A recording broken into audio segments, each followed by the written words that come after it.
organization that I work with. I simply want to leave the organization or him or her better than I found them. So it's my sincere hope and desire that after spending 50 plus minutes with me today, I will indeed have left you better than I found you. There's one thing that I want to make sure that we're clear on. I'm making a foolish assumption.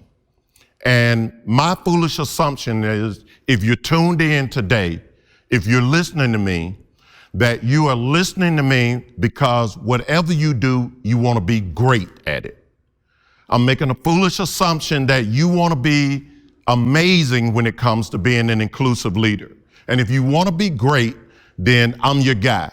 Now, I kind of frame people in about 4 different buckets.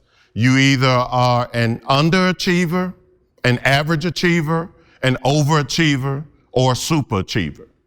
And I spent a lot of research the last 10 years figuring out what makes superachievers. And I'm assuming that each one of you want to be superachievers. And one of the greatest differences between an overachiever and a superachiever is an overachiever confuses activity with accomplishment.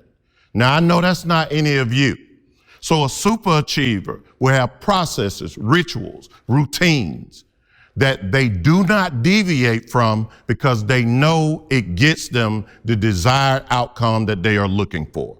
So I'm going to share with you some processes, some rituals, and some routines that if you follow these, I guarantee you, you will have transformation in your organizations. Now, let's take a look at what I call my core beliefs.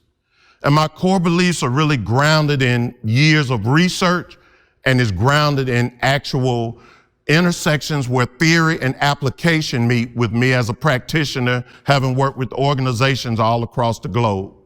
One of the first things that I will tell you is from a core belief standpoint is that, diversity is a fact.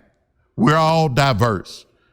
And I will tell you that inclusion, though, is optional. But I will tell you that diversity won't work without inclusion.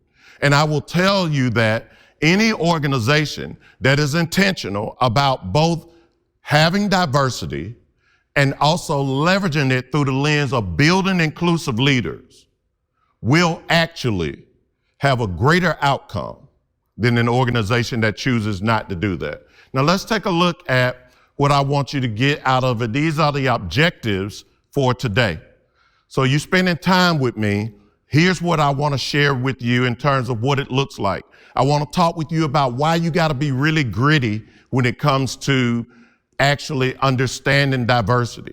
And then I want to talk with you about why you got to have a growth mindset when it comes to being an inclusive leader. So let's